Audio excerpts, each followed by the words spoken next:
Welcome to another Bow to the Father. We're here again on Tuesday night here at the St. Anne Rectory Dining Room. We're not invading on Father Vincent, which is nice, so he'll be here. Of course, I welcome him, but he's, it's up to him whether he wants to come or not, and I'm sure when classes start. He told me he has classes probably in the evening and the afternoon typically, so he might not be around during those times. He did come down to our OCIA catechist meeting, which kind of, I didn't really expect him to be there, but he seemed like he was really delighted to be there and be involved. So I imagine he's going to try and be involved as much as possible, which is great. We are going to be talking about a schedule for him in probably the next week or so. I want to kind of let him get settled and also get like his class schedule and everything. We have hit some snags since he doesn't have a social security number. We're trying to figure out what to do that for the background check, and he was trying to get a phone line. Apparently, he needed one for that too, but I think we got that figured out now. So hopefully, we'll get his faculties here in the next few days, and then we can just go from there. So yeah, so great. This is a kind of an open session. Any questions you may have, I'll try to answer my best of my ability, and if I don't know, I'll try to find out and get back to you. So the floor is yours.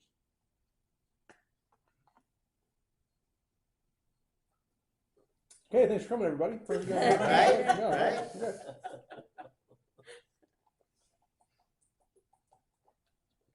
I thought we'd be talking about the Holy Day of Obligation coming up. Okay, yeah. I mean, that was kind of why I had the Friends Who in Faith last week was kind of directed. We have a lot of Marian feast days in this month. Actually, it was funny. I was looking the other day, and we have a saint every day on the calendar this month, except for like 2 days. I think one's the 30th. The other one might be I'm sure the other one is. I got this. I'm blanking now. But we have one like every day this month, which is kind of crazy. I mean, a lot of months. There's months that have other saints' days, but every day of the calendar, I don't think there's any other month other than maybe. Oh, December is a lot too, but I think August has quite a few, so it's kind of interesting. But yeah, the main celebration, other than Sunday, of course, this month, every Sunday is a celebration of Easter. We have a Holy Day of Obligation, the Assumption of the Blessed Virgin, right? So that is a solemnity, meaning it's on the hierarchy of a Sunday. So you celebrate as if it were Sunday. Traditionally, most people will get that day off, and typically in the church, most church workers will get that day off. Does the seminary have that day off? Yes. Okay. Yeah. Good. Just the staff. Yeah. Okay. Yeah, well, that's also crazy. I don't know. It's all when I was growing up, we always had this. Well, we would never be in school this early, so we didn't have to really worry about the Assumption because, well, hey, you were in school anyway. We were kind of talking about this earlier, Ken, about like how that kind of shifted, and I'm not sure exactly when that happened. I do know that like in grade school, like we wouldn't go back to school until like the end of August, and then we get like end of May, and then we would have holy days off, like of course All Saints Day, Immaculate Conception, Ascension Thursday, when it was actually Ascension Thursday. But the Assumption is one of those days where it's on the universal calendar, and I think every. Well, I shouldn't say every, because like Hawaii, for instance, does not celebrate the Assumption as a holy day of obligation. Hawaii? Yeah. So maybe that's good. Maybe we'll start with that. What do you guys know? When we celebrate these holy days of obligation, like where do those come from? The bishops. The regional bishops decide that, right? So in the United States, the bishops of the United States have agreed that they're primarily, let's see, I think there's 5 holy days of obligation. So the first one would be, if we look at the liturgical year, what would be the first? No. Oh, Immaculate Conception. Immaculate Conception. So the first one of the liturgical year, because the liturgical year starts with the first Sunday of Advent, the Immaculate Conception would be the first one, right? Yes, Christmas is another holy day of obligation. That's more universal. I mean, actually, that's been kind of taken out of the bishop's hands. Basically, the Holy Father said, yep, that's going to be universal. So it doesn't matter what the bishops say, you're always going to celebrate that day as a holy day of obligation, right? What about the January 1st? So that's another one that's picked. That's the Solemnity of Mary, right? So New Year's Day is a solemnity and a holy day of obligation. Change to the Solemnity of Mary. far as I've known, that's always been the case, but I could be wrong. I don't know. Yeah, I've been alive 44 years, and as far back as I can remember, it was always a holy day. But I don't know, or at least we just always went to mass that day. We went to mass, but Am I confusing it? Wasn't there a change on that if it fell on a Saturday or something? Okay. So that change yes. It's came still about, a holy yeah. day, but not about. So that and There about you go, around the year thank you. 2000, the same time was left up to the bishops to decide if they wanted to move Ascension Thursday to the following Sunday, which actually in the United States in that day is kind of odd because there is a consensus. There's not a consensus on that among the bishops. So, like for instance, if you were let's say in Omaha on the 6th Thursday of Easter, you would not be celebrating the 6th Thursday of Easter. You'd be celebrating Ascension Thursday. It'd be a holy day of obligation and a solemnity. But if you went across the river into Iowa City, or I'm sorry, what is that? No, Bluffs, whatever. There's like smaller Iowa City across the river, Missouri River. It would be the 6th Thursday of Easter, and it would not have the holy day of obligation nor the pain of sin if you were to miss that day. It was transferred the following Sunday. Same if you were in, I think it's New York, Philadelphia. There's like 5 other dioceses up in the Northeast that kind of maintain that same tradition. Now, what's kind of funny though is many of those dioceses are run by St. Louis priests. That's interesting. But the Archdiocese of St. Louis decided back in 2000, under I guess it was probably now Cardinal Burke. No, I'm in Regali. Transferred that holy day of obligation to the following Sunday. Now, maybe the next question would be. Next question after that would be probably what? Why? Yeah. Okay. Yeah. So pastorally speaking, it was thought to unburden the faithful, and because I think what they were witnessing in many dioceses, which I think this may be a reason. I don't know if it's a good reason, but the reason it was decided to do that is because many of the holy days were not being observed. And so the thought was, well, do we put people under the pain of mortal sin, or do we try to alleviate that for them? Okay, from a spiritual aspect, I think it does make sense. I don't know if it had the effect desired, because now we're seeing people don't come to mass on Sunday. So some of the argument would be, well, if you're gonna allow this, people are going to take more. Yeah. Yeah. I mean, I think that's somewhat human nature, but I think it was done for a good pastoral reason. At the same time, there was a stipulation that stated that if a holy day of obligation fell on a Saturday or a Monday, it would still be solemnity, but the holy day of obligation would be reduced. So in other words, the pain of sin would not apply. You would not have to go to mass on those days. Again, the thought being, is it overburdensome to the faithful to go 2 days in a row under that obligation? Maybe. The only day that does not have that effect, at least in the United States, there's one day in particular that no matter when it falls, it still is a holy day of obligation, and it's still required to go to mass that day. The Assumption. No. It's the Immaculate Conception. And the reason it's Immaculate Conception is because that is the patroness of the United States, right? So no matter when December 8th falls, unless it's Sunday, you would still have to go to mass on that day as a holy day of obligation. Again, trying to unburden. And that's not a burden? Well, it's less of a burden than going 5 times, I guess, a year, right? So, I mean, yeah, you could look at the logic and say, well, all right, but I think also, too, that was a way of saying, look, let's not go whole hog here. Let's try to make some semblance of, stricture and sacrifice. Instead of making it 5 days, let's make it 1, because that does have some importance and significance for our country, our region. Okay, I don't know. I mean, sure, I can see that.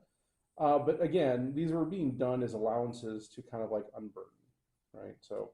But there still are times, or I'm sure there are still people that work and cannot get off and don't have the luxury of saying, I'm taking a sick day or I'm taking a vacation day. Well, and here's the thing.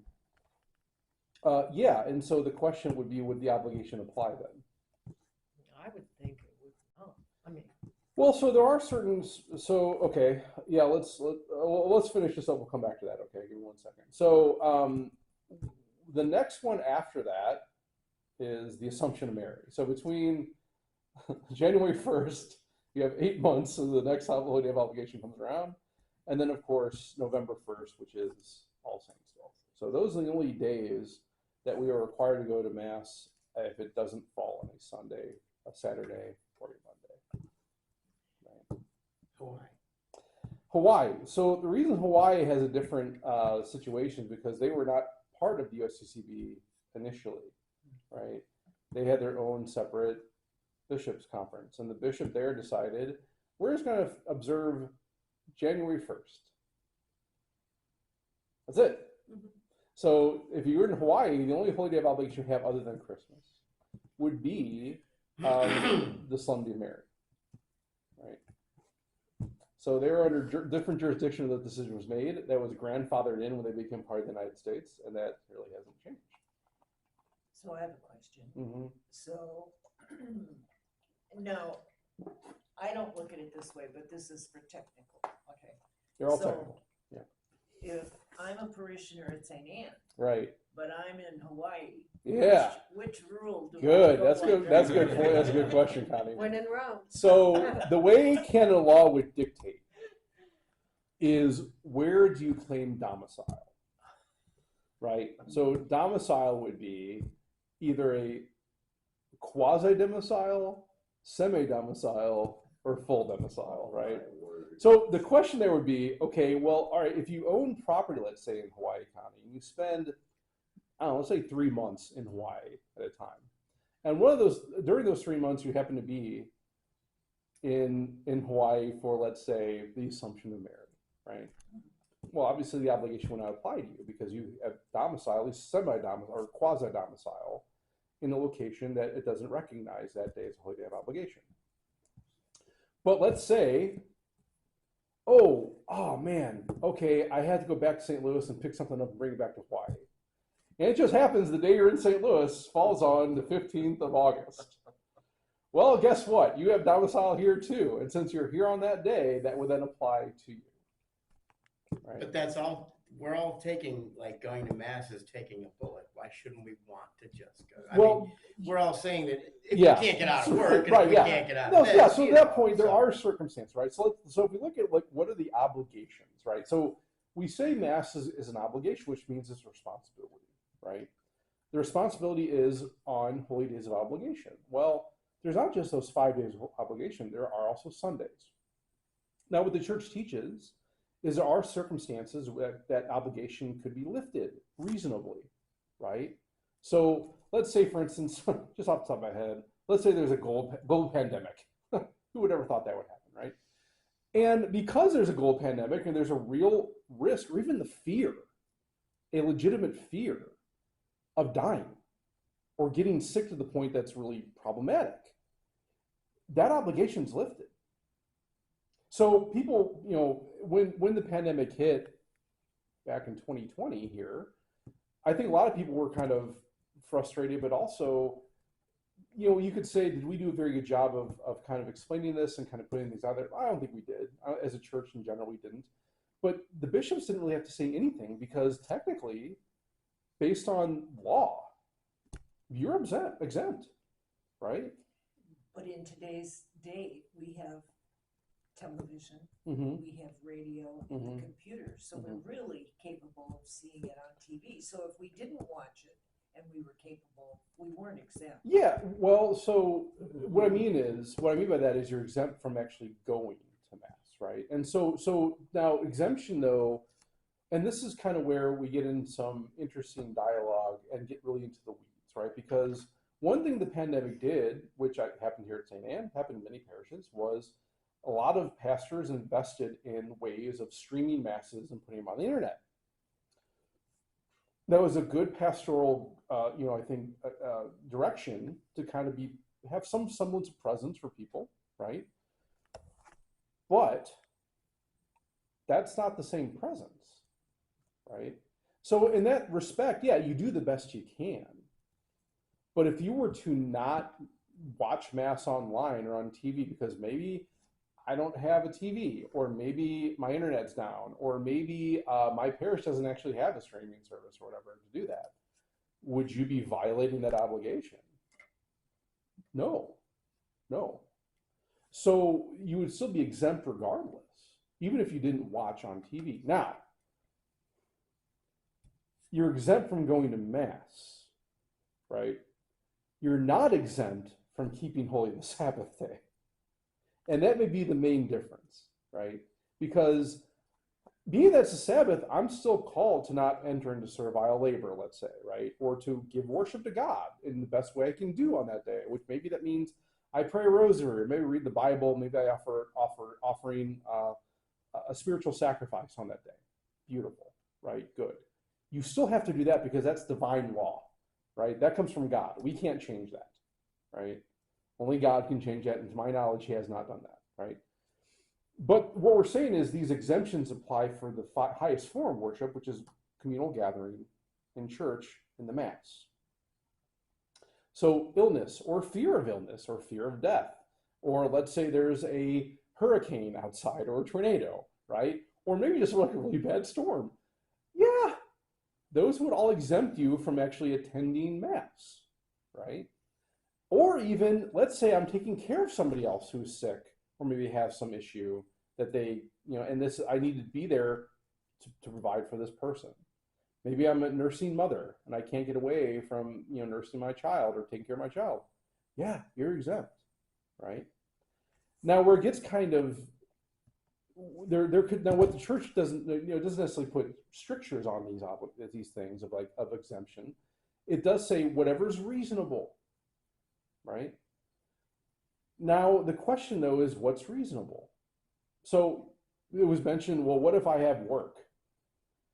Well, last time I checked, we live in the United States, and legally speaking, you have freedom to tell your employer or tell anyone else that I have an obligation to my faith that I need to be at Mass, right? Now, that might be easier said than done. You may say, well, there might be some consequences from that, from just not just like from a legal standpoint, but maybe a personal standpoint. Well, okay. I don't know, right? Well, you may know exactly how that may apply. But then I think there's a bigger question is, well, why is that? Right? I think part of that answer is we live in a post-Christian society where there's not the value anymore of going to church or going to Mass or anything else like that. Well, that's sad. And maybe you making that action could be a very good example to the people around you, right? Is that a higher good? Is that reasonable? I can't answer that for you, right? You would only know what the answer to that would be. So like there are certain occupations that would exempt by the nature of that occupation. Like for instance, if you work in the medical field, right? Yeah. So, okay, well, you are taking care of people just by the nature of your job. And soldiers. So, yeah, right. So, and even to that point, it's typically thought that if you go on vacation or go on trips, right, that you would be exempt, thinking that, well, you may not know where the Mass is or when the Mass is or whatever else. Now, you could say, well, don't we have these fancy machines in our pockets that tell us everything we want to know? Yeah, you do. Well, maybe the network is down. Again, you can. I think that the point you're making there, what you made, John, was actually very valid. Is that when we look at the reasons why we don't go, or we should be more looking at the reason why we should want to go, right? Because as we talked about before in another Friends in Faith, that what the Mass, if you really understood what the Mass is, the only thing that would keep you away would probably be horses dragging you from it, right? I mean, if we're saying that this is what this is, you become present to the actual sacrifice and the action of Jesus in his life here on earth. These eternal actions you actually get to participate in and be present to. Well, then why wouldn't you want to do that? Well, it's boring. Okay. So the music sucks. So the homily's poor. Yes. Okay. So, right. The whole point is that's not what you're there for. So, yeah, the church does envision exemptions where it could be possible because of these things, but we shouldn't take that lightly either, right? We should actually probably scrutinize it. Well, I think it's too easy sometimes for Catholics to, they can easily find a reason not to go. Oh, sure. Yeah. And one thing that, this is just me, anytime we went on vacation, when we arrived at the hotel and got into our room, the first thing I did was get the phone book out, and I would find the nearest church. Yep. And we never missed a mass. Yeah, I mean, I know we went on vacations. The Yeah, first thing my it's like parents would bringing do is home with you. find a church and find a mass. And I will say, most of the time it worked out fine. And this is before the internet days and whatever. That's right. But I will say there were a few times it didn't work out. But see, that's the thing, you tried. Yeah. That's the whole point, right? You did the best you could. Okay, great. It was the one time I could get my husband into church. Yeah. It still is. Well, He made sure I would go. Sure. Had some great experiences. Yeah. Yeah, I mean, sometimes it's kind of fun to see a different church in a Oh, different place you where they bet. do, that's like, oh yeah, how they do things. Like, I do remember one time we went to Utah, and this was, boy, I think I just And you started. found it? Oh, I know. Actually, there are quite a few. And we went to this one church out in the middle of nowhere. It was beautiful. It was actually kind of nice. But then the only thing that we didn't like was they asked all the visitors to stand up and say whatever, hello, or and it was like, so we of course our family just kind of sat there, and then of course the priest pointed us out. Oh, you're new. Okay. But yeah, I mean, so I would never want to. Again, but it was kind of neat to It see was the a different experience. time. Right. But also, too, I think what was kind of interesting, what you realize is how, it's all similar. It's the same. That if I'm in Utah or Taiwan or Israel or wherever else I'm at, That's right. the Mass is the same. And you probably cannot remember the name of any church you went when you went to. Now, our honeymoon, Florida, we go to St. Brendan's by the Sea. I'll never forget it. And what caught our attention when we got out of the car to go up, there was this huge sign outside outside entrance to the church. This is our children's mass. You may wish to attend somewhere else. If so, fine. Our next mass here is at this time. No, that's nice. But you know what? I have never forgotten that mass. It was beautiful. Do you know where the children sit? In the front, I would imagine. Sanctuary. Sanctuary is right. Ouch. It was a different time. Okay. It was a different time. It was, and those kids, they were older children with infants, Yeah. toddlers. Those kids were so good.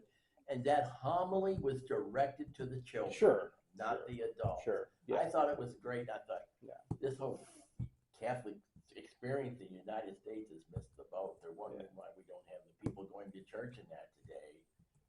I mean, I don't know. It may not be right, but, and it come time for the actual sacrifice of the Mass, the children stood up some of them stood behind the altar with the priest.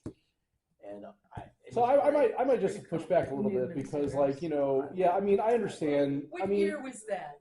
Let's go there. 1970s. yeah. Okay, Yeah. okay. So I mean, here's the thing. I can see how that would be a special thing for the kids. I'm not going to deny that. But the only thing I would say is, if we're talking about evangelization, well, we went for several hundred years in the old form of the Mass, where if that were to be done, there'd be a lot of problems going on. But yet, there's still Catholics that came out of it.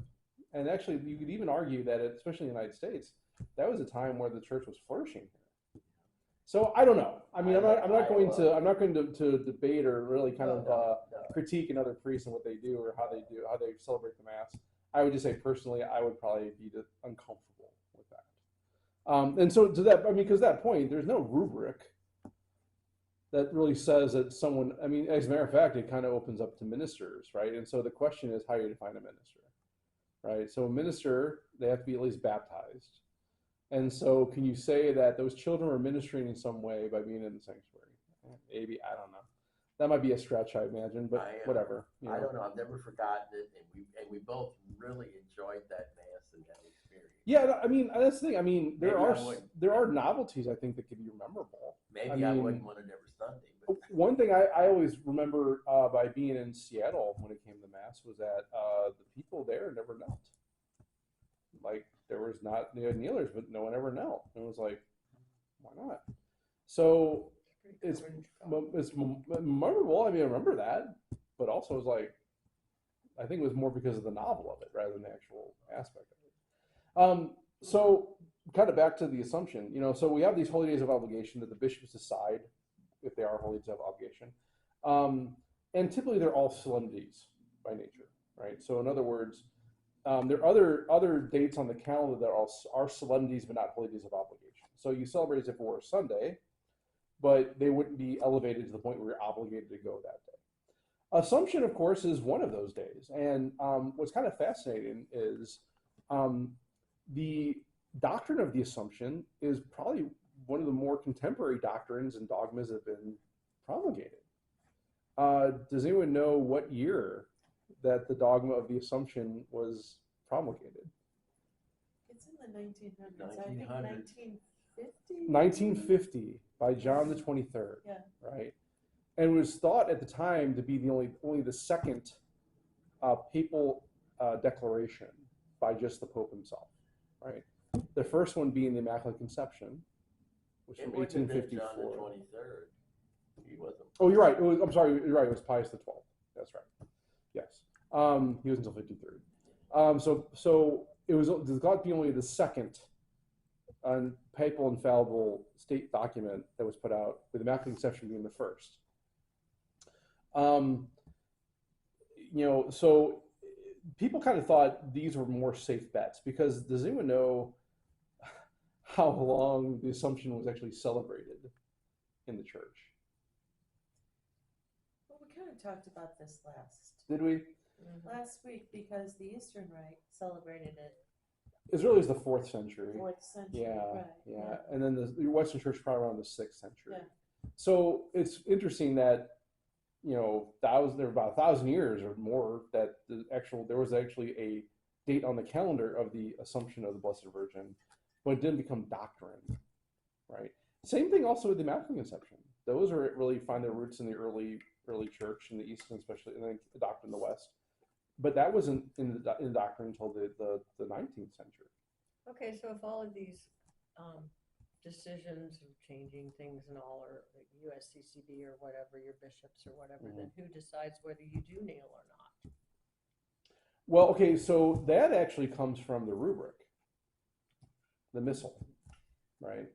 So if it's in the rubric in the missal, then you have kneelers at a Catholic church, you should be kneeling, and the congregation. That was my does- thought. Congregation does not. So where does that fall? Here's On the thing. pastor? Yeah. So the bishop. No. So here's the thing, right? If a bishop, let's say, promulgates something against the rubric. Okay. So let's say, you know, the rubric says the proper disposition, especially during the consecration and certain times of the Mass, would be kneeling or sitting. And the reason it says sitting is because, well, people may not be able to kneel, right? But regardless, when you're in those positions, you're lower than the Eucharist, right? Correct. That's being consecrated. That was kind of the reason why that would be promulgated as that way. Now, And yet, my understanding, the understanding of the people, the Archdiocese of Seattle at the time, I don't know if they still do this, so maybe it's changed. I don't know. But at the time was thought, well, aren't we all common priests? So shouldn't we all be standing? Well, that's a misunderstanding between the common priest and the magisterial priesthood, for sure. Because as a common priest, you're not standing in the person of Christ offering the same sacrifice of Jesus. That's only done through the magisterial priesthood, right? So there's nothing saying a priest can't kneel. right, but I mean, if you're going to a church where they don't kneel Right. anymore, where does that come? Well, Is that so- the priest that should be saying we should Well, be I kneeling? think up there it was actually coming from the bishop, the archbishop.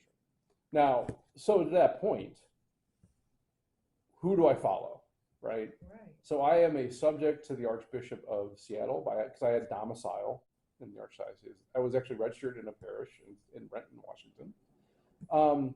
So I will tell you, I knelt Okay, but what if you're in a place where they're not following what the bishop says and that church just does it? Yeah. Okay, so that would fall on the pastor for sure, right? And he That's would what have I an think. obligation to conform to the rubric, conform to his bishop's direction. The bishop has an obligation to conform to the rubric, right? Now, you could say, well, doesn't the bishop have full autonomy within his parish? And isn't the head liturgist? He is. That's true, right? But so I guess in that respect, as a faithful, you'd be covered either way. Because the issue wouldn't be with you, it would be with your bishop. And he would be answerable for that in some way or another, whether it be with the Roman pontiff or with the final judgment, right? But that's pretty funny. I'm a baby of a Catholic married mom and dad, great family. I grew up Catholic all through the church in Seattle. And then I'm at Mass in Chicago and I see this up and down. I'm going, what's going on? Yeah. Like, you would have to think, why are these people doing that? Right. You would think that everybody else is Yeah, different, I mean, because right? that was one of the biggest traits in the permanence of the Mass is that everyone's doing the same thing, right? Yeah, It's the yeah. same Mass wherever you go. But it seems, and I don't know if this is a spirit of Vatican II thing or whatever. I don't know. I just know that when I was up in Seattle, it struck me odd growing up in St. Louis where, hey, during the consecration, you kneel. That's what you do. And if you can't kneel, you sit. That was kind of the idea. Mm-hmm. That's what kneelers are for. That's why you have these things in the pews. And it was evident that, at least in Seattle, that was being done at some point. Or else why would they have kneelers? Kneelers, yeah.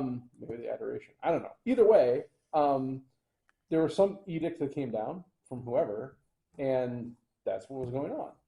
Now, at the time, I was well above the age of reason. I was in my mid to late 20s, and so I knelt because I would read it's funny, they even had the missals, and the missal would say, sit or kneel. They have like the hand missal, like the little like missalettes. It was like, okay, So I guess, yeah, those things. I think you've seen these innovations that have happened really kind of since Vatican II with the implementation of the new Mass, and I think the Church is always open to innovations as long as they're organically driven, but they have to be universal, right? And so whenever you find that you're doing something different than what's been universally promulgated, I think a bishop or a pastor has to really ask themselves, why am I doing this? Am I doing this to be novel because I can? Or am I trying to be disobedient? Am I maybe trying to be innovative and trying to engage better with my people and have them engage better with what's going on? Maybe. But I think we have to understand there's a reason there is a rubric and there's a reason this has been handed down. And we should conform to that because, well, that's evidently what Holy Mother Church wants us to do. Right? But there are differences throughout the world, correct? Well, the differences, that's the thing, though. The differences, though, are still in line with the rubric. Like, okay, for a good example of that would be like, recently there was what they call the Zaire Rite that kind of came out of Africa, right? Okay. So now if you were go to Zaire or go to Africa and see this rite, it'd probably be very similar to the Roman Rite, except in Swahili, there may be some more dance, right? And some things happen in that respect. Movement. Yeah, maybe more movement. Yeah, sure. But that has been accepted by the church, and there's a separate rubric and a separate rite for that, right? So that's what I'm saying. I think the church is open to innovation, but the problem has to be done through the proper way, right? And so you could say, for instance, in the Roman Rite, there's been some movement to bring in, let's say, liturgical dance, right?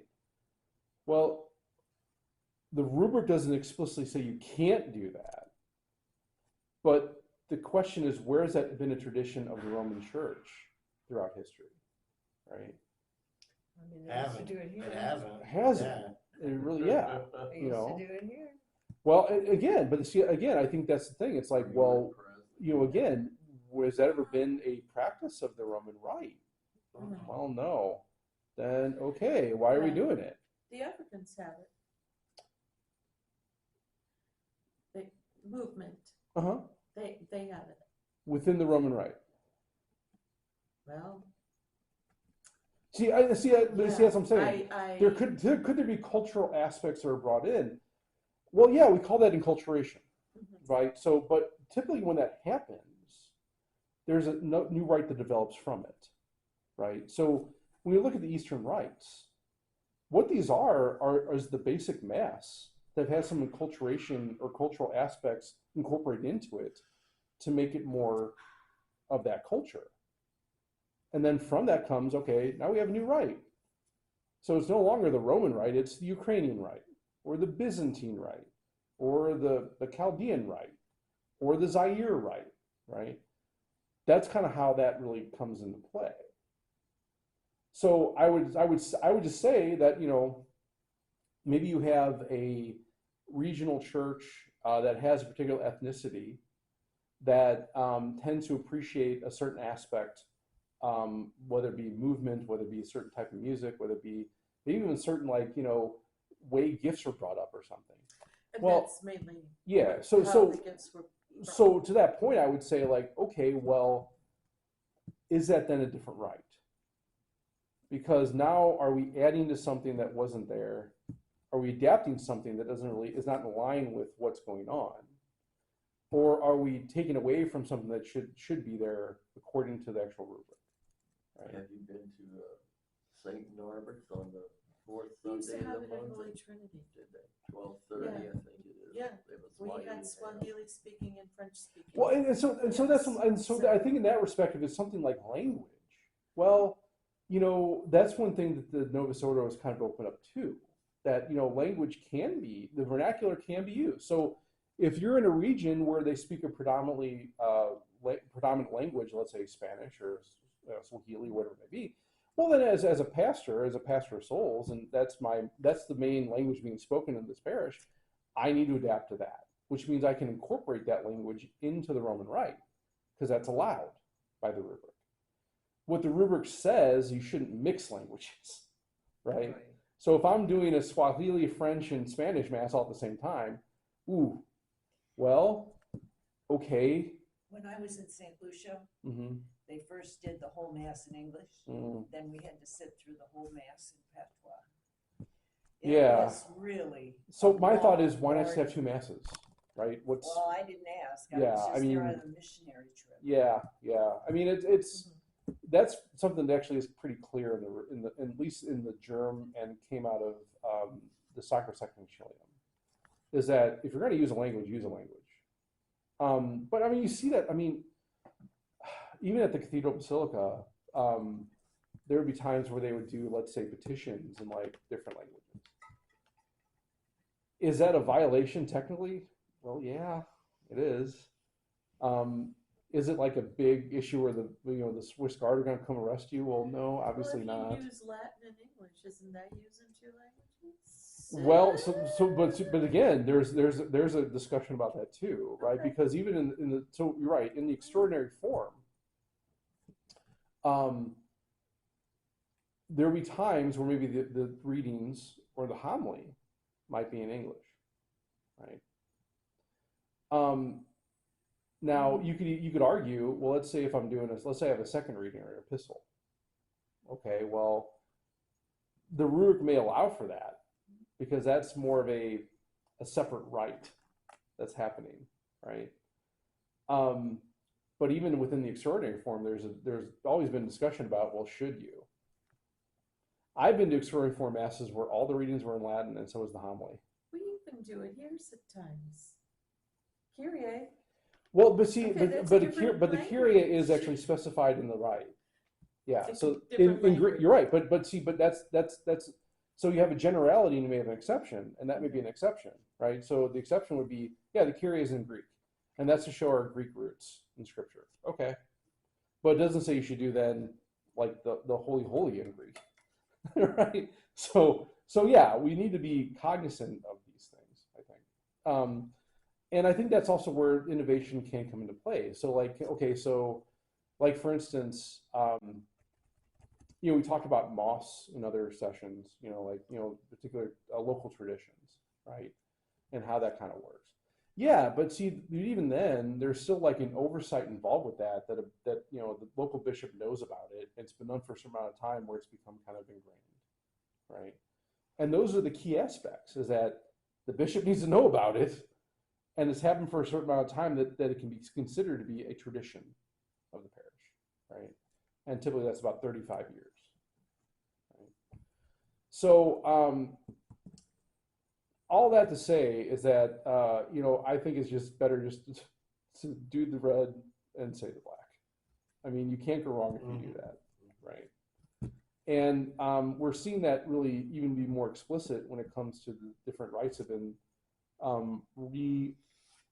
translated and promulgated. So, like for instance, when I've had a few married couples come through, and when I was in the seminary, the marriage rite was retranslated and repromulgated, right, at the time. And it's very explicit now that you can't add to the liturgy. Okay, what does that mean? The unity candle. You may see people like pour sand into like a bottle or like glass. Nope, that is verboten. That is not allowed by the rite, right? Bringing flowers to Mary. It's not in the rite. It's not in the rite. So We did it. now I will admit, on the internet, I allow that, right? I mean, it is technically a violation of the rite. But I remember we were in seminary, we were asking the instructor at the time, what about that? Now his response was, because there's theological significance, it could be allowed. So that seemed to be the dividing line. But I even think that's kind of a slippery slope. Because could you argue that a unity candle has theological significance? Yes. Yeah, you really could. You know? Definitely could. Yeah, you could. Mhm. So, But you could argue it's way different than a selfie and stuff like that, right? I mean, yeah, you well, know, yeah, I mean, but, like- but that's what I'm saying. Like, could you? I mean, so let's say, like, okay, the sand, right? yeah, that's So, okay, that's symbolic of the different families coming together into one, and maybe we can trace our roots to the harmony of humanity. That's kind of symbolic in Christ and His church. Ooh, oh, I don't know, right? I've never seen that, so. Yeah, that's more of a contemporary trend. yeah. So, Sounds so like it. technically then, it's just within the right. You can So do it what prior or after. basically what the rites basically saying is, if it's not in this book, you don't do it, right? You now, do one- before anything starts and after. Well, again, you're right. So the context of liturgy. Now, the deeper question there may be, well, is that something that should be done in church, right? Take If you- flowers from Mary? Yeah. If you if you Any of them. what I'm saying, I'm thinking more of like the unity candle, the sand, all that kind of Sand, stuff, right? yeah. So like, well, could you do something like that at the reception? Right? Or you're right, outside the context of Mass, yeah, if you want to take flowers to Mary, maybe that could be something to be done. Yeah. So I mean, there definitely are maybe alternatives, and you know, as a pastoral approach, you can maybe offer those as different ways. But yeah, I mean, but that's the thing. The rite is pretty explicit, and so it's like, okay, and I mean, I even get in that debate too. Like, I don't know if I want those, you know. You know, I can understand though why they have it that way, because Mhm. it is a slippery slope. It is. And there are so many wacky ideas. Right. I mean, it really does get ridiculous. I used to plan a lot of weddings in my past life, and really. Yeah, no, and that's really the reason, Connie, is because trying to Yeah. stop that and say, no, look, this is the Mass. We This got is the highest we got form of the prayer. model. It's- Yeah, it's good. this is really, This and is- this is you know, what- it's funny too, because what they did do, which was actually kind of fascinating, On their is bills. within the rite, they added a couple of optional rites, what they call the lasso and the aras. So those are actually Hispanic traditions. Mm-hmm. So I've only done it one time in my priesthood, and that was because the bride was Hispanic, and they would do that, and it actually calls out when to do it.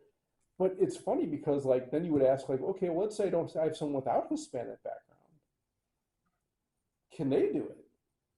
The rite doesn't Oh, yeah. specify if you have background. The or not. rite doesn't specify that, but the intention is you would have that cultural background. Mhm.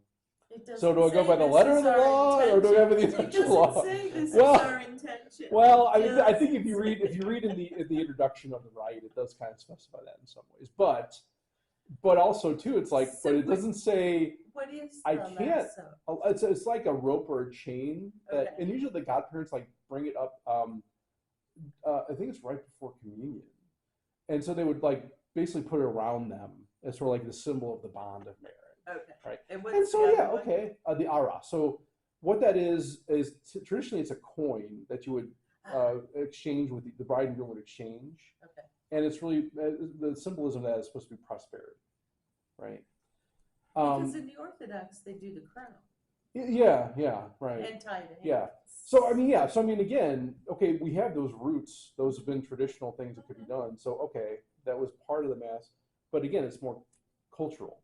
So, but that's the thing, right? So if I had two, let's say, Polish people, and they see, hey, you know what, that Aros and that what was the other one? The chain. That sounds like a really cool thing to do.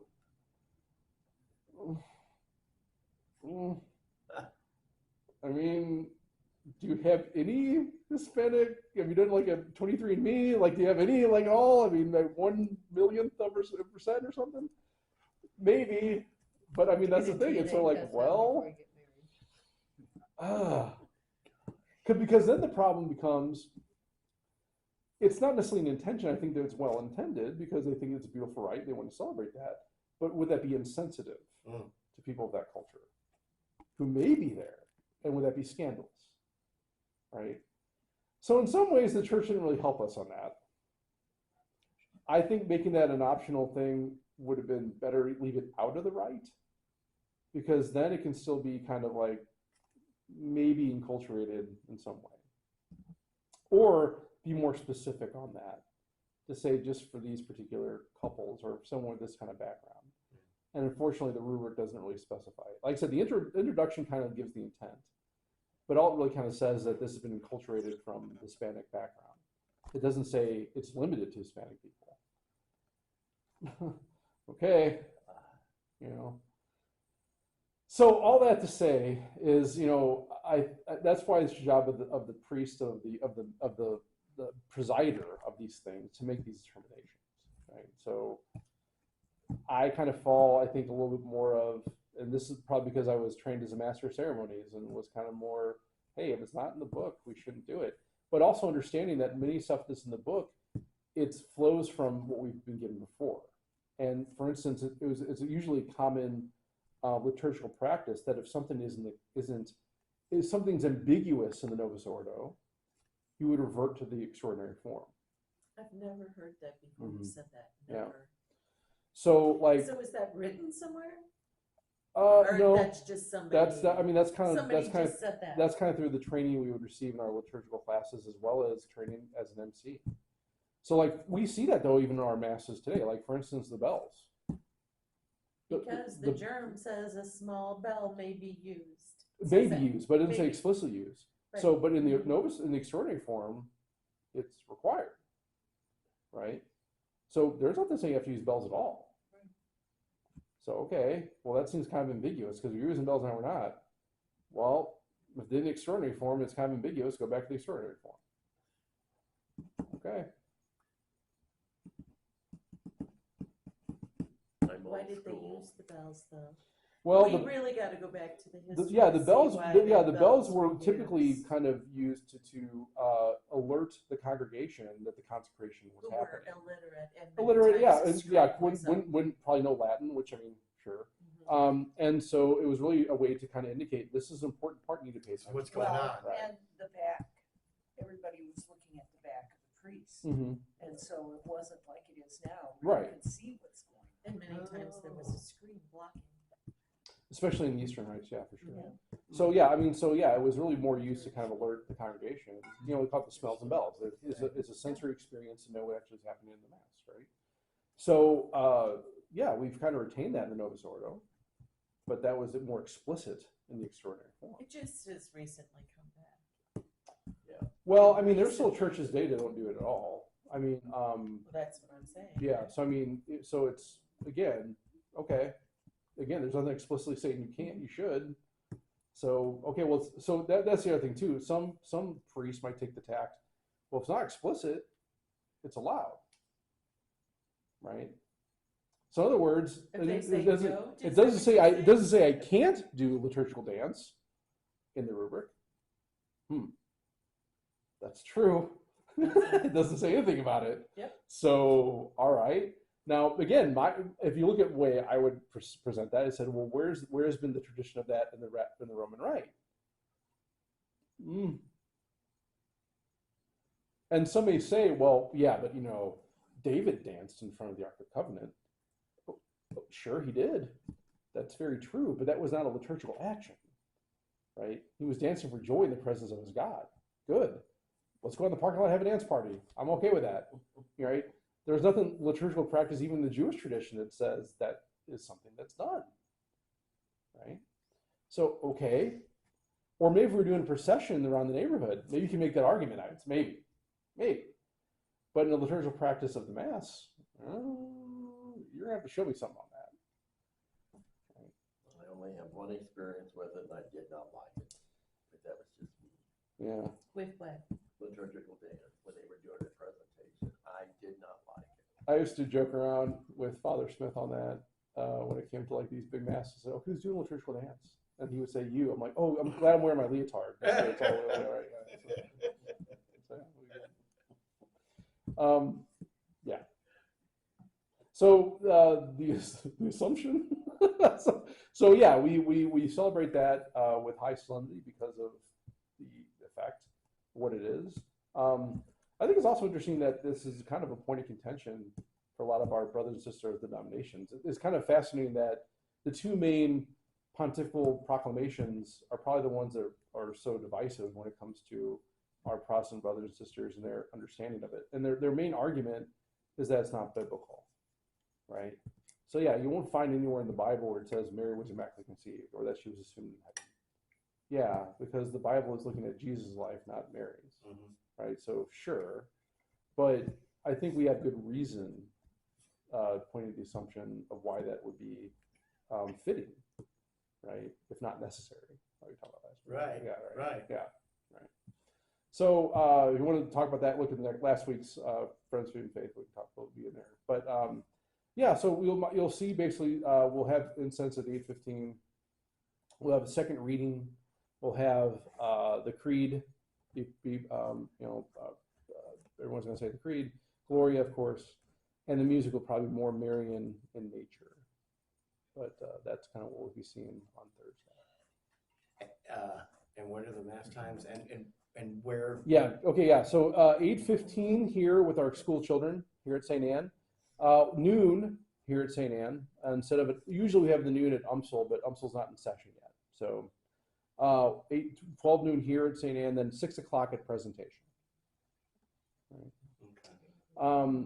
One thing too that's kind of fascinating about the Assumption and some of the other solemnities, and not everyone, but many, including many holy days of obligation, but not all of them, is the Feast of the Assumption. Actually, Solemnity of the Assumption actually has a vigil mass, right? So if you were to come, so let me look at that for a minute. So we're opening a whole yeah, no, other, good. We start with the liturgy of the Who hours. can tell me when Sunday starts? Sunday starts. Sundown on Saturday night, or evening of Saturday night, right? Well, or before Mass. I mean, so we look at our solemnities that are going back to the Jewish tradition of their day. So for a Jewish person, their day started at sundown, ended sundown. Our solemnities, because it's a celebration of Jesus and his actions, it actually goes from sundown on Saturday all the way through the day on Sunday, right? So most Sundays there is a vigil mass, but the mass is the same whether you come on Saturday night or Sunday morning. It's the same prayers, same readings, everything's the same. There are certain days though on the calendar that have their own specific mass for the vigil and a mass for the day. Probably the most, Christmas obviously has that. There's actually 4 different masses on Christmas. Yeah. Easter has its own mass for the vigil compared to mass during the day.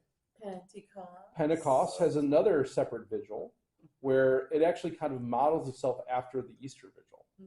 So you have like multiple readings, for instance, not just the three we usually have, or yeah, up to 5. Also too, that's a common time where those who maybe didn't get received fully into the church on the Easter Vigil could be received fully on Pentecost. Traditionally, that's done on that day because of the nature of Pentecost, and especially with the connection with confirmation. The Assumption is one of those days as well, including, I think, we said, John the Baptist. The Nativity of John the Baptist also has a vigil mass compared, and also a mass during the day. There are others, but the Assumption of Mary has one of those. So if we were to have mass tomorrow night, that'd be a different mass than the mass we would have on Thursday. Same mass, different readings. Different readings, different prayers. So it's still celebrating the Assumption. Yeah, it's still so in other words, you still feel your obligation on going to the vigil mass, right? And you wouldn't have to go again on Thursday if you came on the Wednesday night. Are you having a vigil? We are not.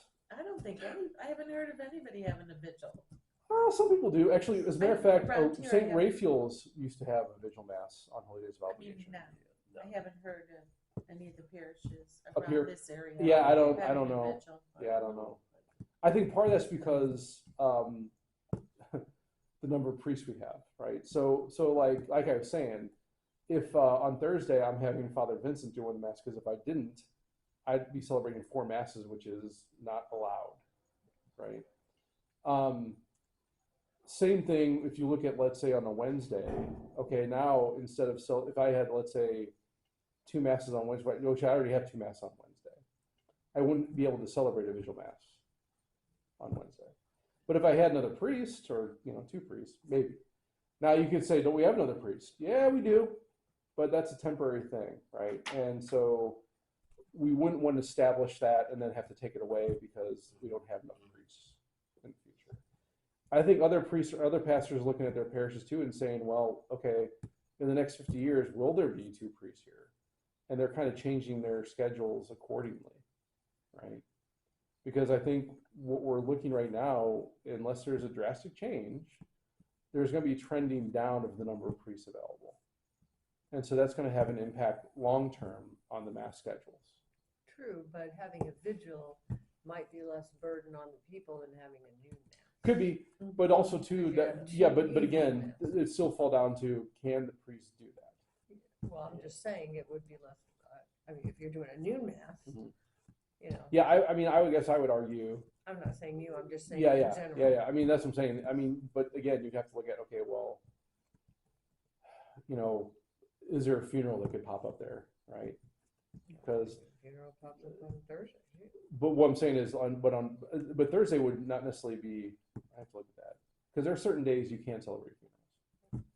But on a Wednesday, if I have, let's say, the daily mass I usually have, and then a funeral comes, okay, well, that's my 2 masses because my obligation, as far as receiving the Eucharist applies to me as much as it does to you. Now, the do say for pastoral need, you can do that, but you also don't want to make that a trend. Right, it just wouldn't be a habit, but it comes out like 5 times a year. Yeah, but Less than again, that, again, it's one of these things where when I was working and we had these situations, most of the time I went to the vigil mass if there was one. Yeah. Me too, because I went to sleep in the next day because I was off. Typically, I wasn't off. I was just thinking people that might not have to work. But then at one time we had a pastor at presentation. He always said, kind of be on the alert if there's a funeral on Wednesday, there is no 8 o'clock mass because I'm just doing the funeral mass that day. That's all I'm doing. But we got to know that, so Yeah, I don't know. I mean, like I say, I think you have to factor in the daily mass, and then you would have to factor in additional mass which could pop up. I mean, so like tomorrow, like I have our 8:15 mass, and then I have mass at the cathedral at noon. You probably argue it probably should be the other things too, but I don't know. That was one of the I was thinking about being an associate. Sometimes I was sent to do those other things. Like I would go to school board if the pastor couldn't be there. But we don't have an associate, so here we go. Okay. That's one of the reasons why I also reduced our number of meetings. I don't know, to me, having a monthly finance council meeting, I don't understand that. I'm not sure what that's all about. Same with parish council. I mean, that seemed also kind of like way too many I times. think it We didn't depends have on parish what's council going before. on. Like with all things new, I think it was good to have it Mm.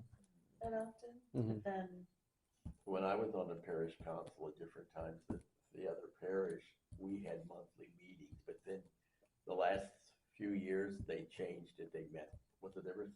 Once quarterly or quarterly. quarterly. Well, when we were on the centennial year, we had a Oh. lot to do. Lord, yes. And we did. Yeah. Sure. Yeah. And We got blessed actually, with an extra year. yeah, we were on for 4 years, but we had a lot to do. I mean, Yeah.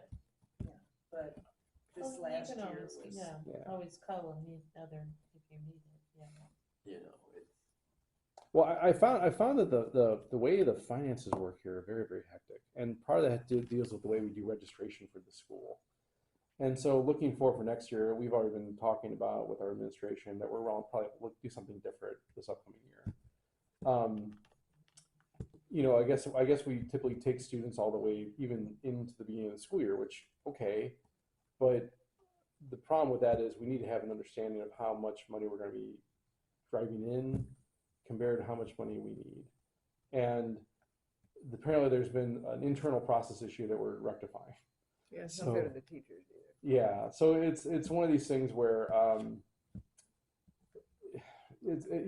think we're in good shape. I should really specify that. It's just that it's sometimes the financials present themselves in ways that don't take everything into consideration, and that's kind of frustrating because like, well, wait a minute, we know how much our expenses should be, and that means we know how much we should make.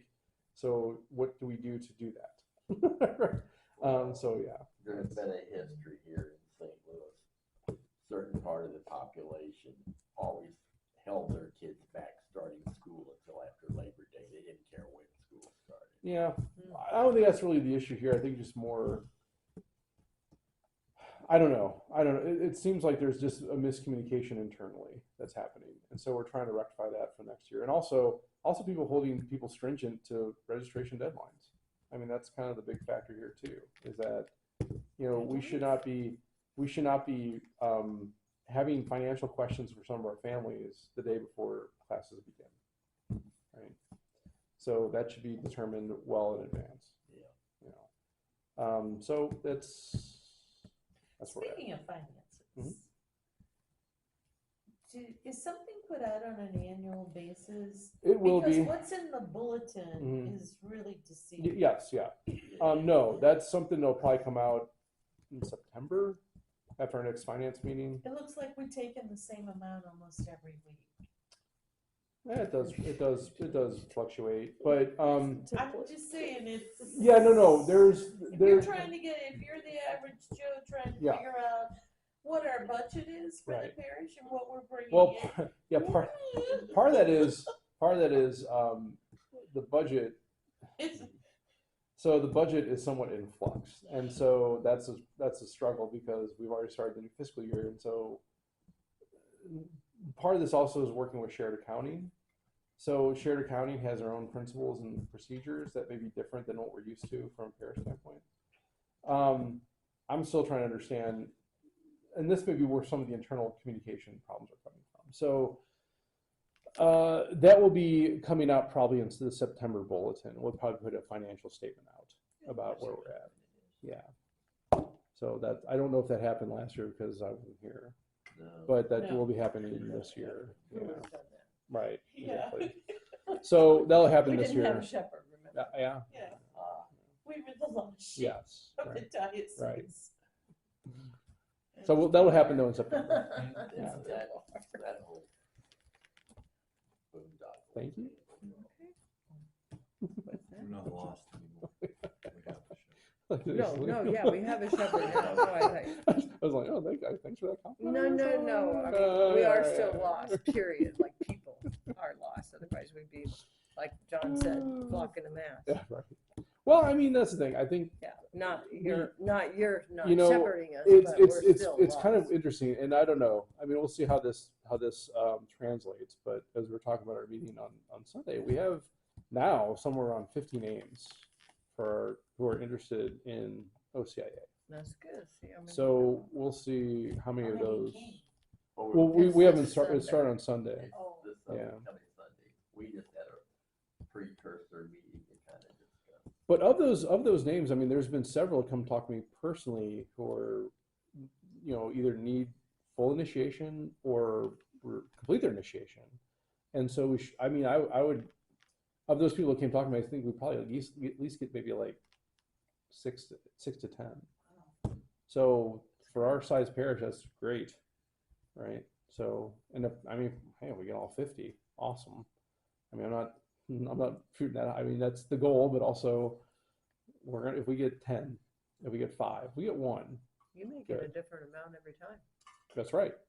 And Depending on who can come. and as at we what talked time. about in our meeting, that's up to the Holy Spirit, not up to us. And we may get people that come this year and say, you know what, I'm not at the right time. We'll come back next year, and our doors are open. So that's why we're here. So good. Very good. Any other Thank you. questions, comments, concerns, heresies? I have a question Oh, that's been great. bothering. Awesome. And it kind of relates to what I asked last week, but I have different things on Facebook, and these Catholic bishops or whatever, they speak up and they speak their mind. Mm. And it all leads back to Pope Francis. But Mm. I'm misunderstanding this. I don't understand it. If you could explain it to me regarding LGBTQ Mhm. marriages. Oh, okay. Did Pope Francis bless the marriage? No. Or No. did he not? No, And he did if not. you would explain it to me so Okay. I understand. If you read the document. The document does actually make it very explicit. And so the document came out this past, 3 months ago. How long has it been? It's just this past year. What it basically specified was that first off, it gave a great theological background on what blessings are, right? So if I were to ask anyone here, what's a blessing? How would you define that? Or maybe a better question would be, who has the authority to give one? God gives you grace, or God gives you a gift. It's a blessing. It's love from God. Okay. Yes, so it is of God, right? There's a grace involved with it, yes. We have to understand that there are different types of graces, right? So there's sacramental grace, right? That comes from the sacraments. There is what we call actual grace, and that's grace that kind of like drives us towards doing good, right? There are sanctifying graces, right? So those are ones that cleanse us of sin, right? There are different blessings because we bless ourselves for our Yes, food, right. bless So our children. blessings primarily are considered to be sacramentals, right? And sacramentals can be a channel of grace. The purpose of a sacramental, though, is to deepen the reception of grace from the sacraments, right? So if I bless somebody, what I'm doing there is I'm praying that God grants them a deeper reception of the grace of the sacraments they receive, right? Now, one sacrament is marriage, and this might be where it gets kind of confusing, right? That when we talk about the sacrament of marriage, God does the blessing, right? But even in marriage, I'm not the minister of a marriage, right? I'm there to provide the context, to provide the forum, to provide the church's witness to that particular marriage, which makes it sacramental, right? But the ministers of the sacrament are not the priest, the bishop, or the deacon. It's the bride and the groom, right? So, okay, we have to understand that first. To be a valid marriage, it has to be a bride and groom, right? So that's first off, okay?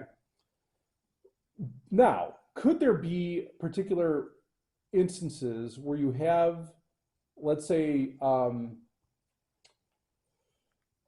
you have a teacher who's in the school, right? And the teacher wants to bless his or her students. Can he or she do that? Yes. Of course they can, right? Maybe they're blessing their students to receive a deeper wisdom so they can receive the grace of the sacraments deeper. Again, it's always directed towards that. Okay, so let's say you have a same-sex couple. Let's say they're even in a relationship, and even maybe in a we don't want to say marriage, we'd say like in a situation where they can share resources. And in the eyes of the state, they're equivalent to a non-same-sex couple in marriage, right? Not in the eyes of God of the church, but in the eyes of the state. And they come to me, right? And they say, Father, can we have a blessing? Sure. What do I say? Yes. Yeah. Sure, of course you can, right? Can you bless our bond? Yep. No, I can't do that. Father, look, we are in this situation. We're living together. We have a marriage license from the state. We did that so we can share resources and actually even visit each other in the hospital, right? But we understand what the church teaches. And we understand that chastity is key. And we're trying to do that in our relationship together. We're maintaining separate bedrooms. Maybe we're just maintaining separate beds. But we're trying to do what the church teaches us. And we're striving for that. Can we receive a blessing to do that? What do you think? Yeah. Absolutely. Absolutely. Now, I can't do that at Mass. I can't do that in the context of a liturgy.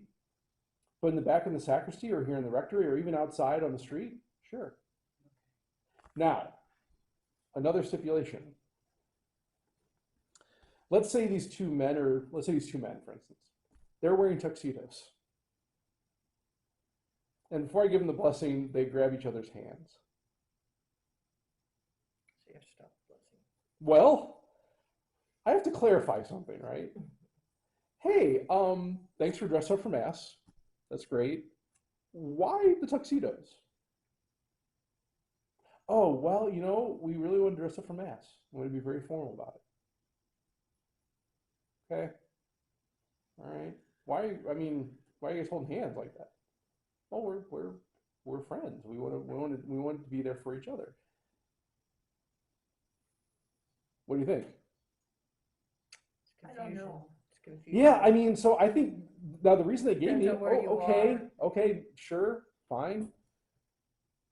But there's to understand it, even the blessing, I'm not blessing their bond. I'm blessing them as individuals or in a group to receive a deeper reception of the grace of the sacraments. But I would think in that situation, it would very much depend on where you were. Exactly. Because Yes, you it would. could really cause. Yeah, because one thing is they're back in the standard sacristy, buyers and one to be thing on the back of church, maybe, right? Yeah. So again, circumstances here do matter, and the document goes to great pains to make that that distinction, because it even says even if someone is dressed up as if they're going to a wedding, that would be no bueno, right? So I think the problem with a lot of these opinions that people put on the internet, whether it be clergy or not, is probably they haven't read the document. And if they had read the document, they're really misinterpreting it pretty deeply, or not read the entire document. Well, I haven't read it. Yeah. I haven't seen it. Yeah. So, but I wanted to ask because I wanted to know.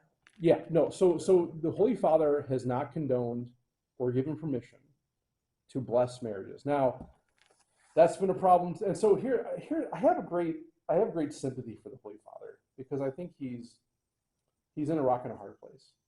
He's trying to make it very clear where these things can be done. And what happens is, because I think it's brought up and people don't read these things, they go to the two extremes. Either, oh, he's a heretic and he's trying to bless gay marriages, or, oh, he opened the door, so come on in, let's do it for everybody. We've seen that already, right? We've seen those that said, oh, he's a heretic and he's going to hell. Okay, sure. And then you have the others, you have some priests that are like, oh, great, let's have a Mass and you come in and we're just going to, well, that's not allowed either, right? Read the document. Just read it. It's actually, to me, it was actually kind of amazing how clear it was. It was, yeah. Right? Yeah. So, I don't know. Thank you. Yeah, right. Thank you. Sure. You can go to the Vatican website Yes. and look it up. Right. Yeah, when it first came up, that's what my husband was saying. I go, did you read the document?